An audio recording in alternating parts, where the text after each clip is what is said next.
Hello everyone, welcome back. We are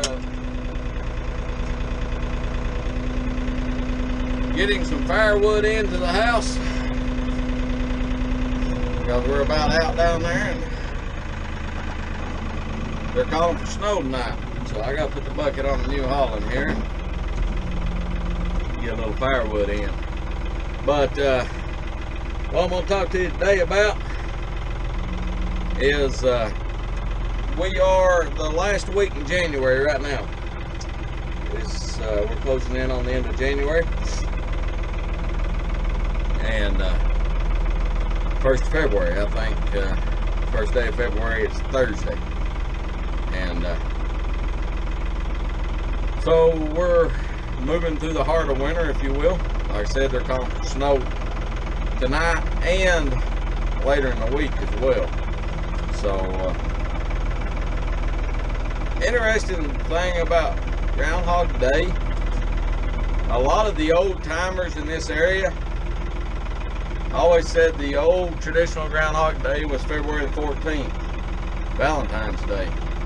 And, but who knows? Anyhow, if you're basing your weather on a rota, you know, that's Friday, but that's off subject.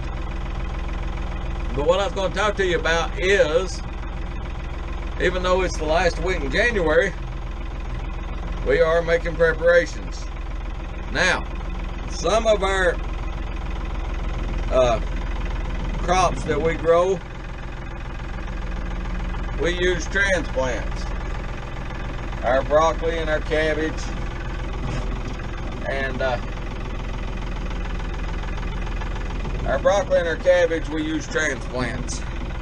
And most, you know, we use a greenhouse transplant, a plug plant, if you will. And hang on just a second. Let me get this done. I'll be right back. I want to tell you something about transplants and what we're up to. Okay, I'm back. Sorry, I had to attach the bucket and get all that done. But last week in January, if you order your transplants from a greenhouse, and my farm partner grows ours. He's got some greenhouses, so he grows our transplants. But if we weren't going that route, and we were ordering them, we'd have to order them right now, because it takes 6 weeks to grow a good transplant in a greenhouse that is field ready. So, if we're going in the middle of April and you back it out 6 weeks, that's the 1st of March. You say, well, that math don't add up, and it don't.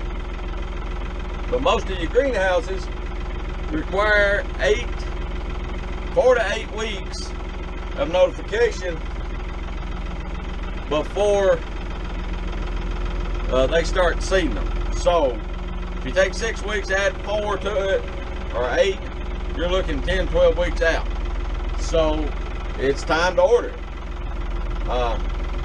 The issue with that is, if you order those plants and those plants are ready April 15th and you don't have your ground ready, you know, you can hold them for a little bit.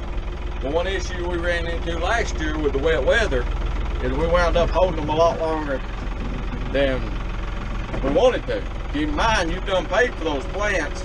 You've done put the fertility down in that ground, so you're already into that piece of ground, like I stated in an earlier video, to the tune of about $1,000 an acre.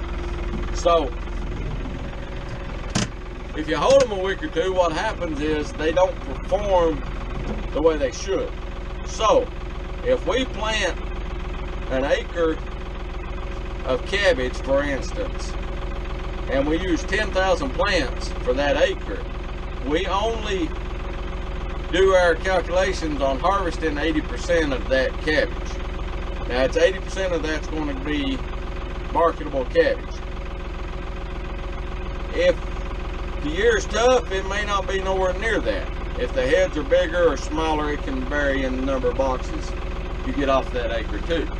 But what happens is, when the plants are delayed they don't make the ideal or the prime product that you're looking for. So you lose money all the way around.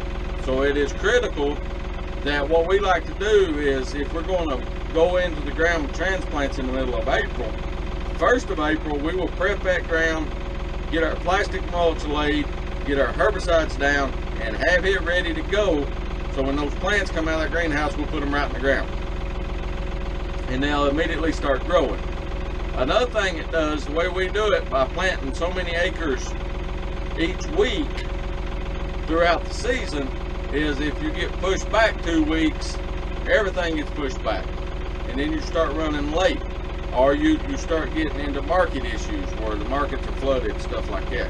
So it is crucial in the vegetable business to get your crops in the ground on time. So that's kind of where we're at right now. We've done got our seeds here. Partner will start seeding those plants out, getting them ready to go. And as soon as it gets dry enough, I'll start getting the ground ready. And that's kind of the way we work that out. But like I said, we're going to try to give you a pretty in-depth look on how we do this.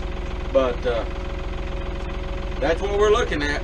And we typically put somewhere around 10,000 plants per acre when we transplant. And I will give you the exact dimensions of those plants once we get to that point. So, if you like what we're doing, subscribe to us, comment, let us know, like us, and follow along. Like I said, there should be a video coming at least every other day. Well, my goal is every day, but there'll be at least every other day.